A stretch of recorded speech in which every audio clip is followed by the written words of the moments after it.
We buy and sell too often. 2000, this study by Brad Barber and Terence O'Dean studied the trading performance of 60,000 retail investors with accounts at a discount broker. The index returns 17.9% a year. The investors who traded most returned 11.4% a year.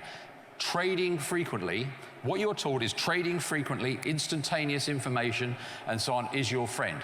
It's your enemy. It is absolutely your enemy. Inactivity is your friend.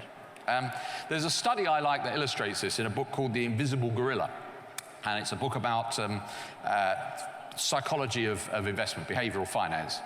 And it describes a computer exercise in which they try and simulate a lifetime of investment, 30 years of investment.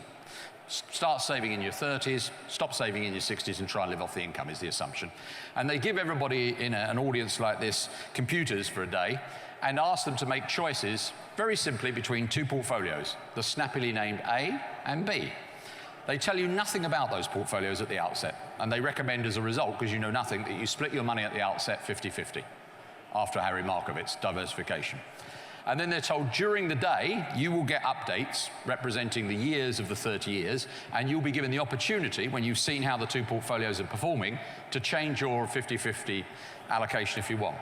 What you're not told is that A is a high return but quite price volatile equity portfolio, and B is a much lower return but low volatility bond portfolio. And the exercise begins. The other thing you're not told is that the audience is split in half. Half the audience, I'll take it the one to the left as I look at it, are given an update every month during the 30 years. So they're given during the day 359 updates and 359 opportunities to change their position. The right side of the room, on the other hand, are only given data every 5 years. They're given 5 data points during year 5, 10, 15, 20, 25, and they can change their allocation 5 times only during the day. Every time that exercise is run, the people on this side of the room, the ones who only get 5 yearly updates, outperform the ones on this side of the room, the monthly updates, by compound returns that are twice as big, basically. Because on this side of the room with the monthly updates, sooner or later, the holding in the equity portfolio, the price does that and collapses. People sell it, then it does that and goes up, and they buy back in. By the time they've been whipsawed like that once or twice during equity markets, and if you're going to invest for 30 years, you will be. Once they've done that once or twice, they start to gravitate in their allocation towards the wrong portfolio, the low return, low volatility portfolio.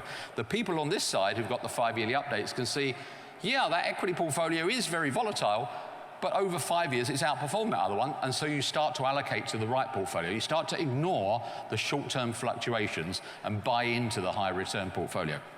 So I continue to say, frequency of information and decision is not your friend, it's your enemy.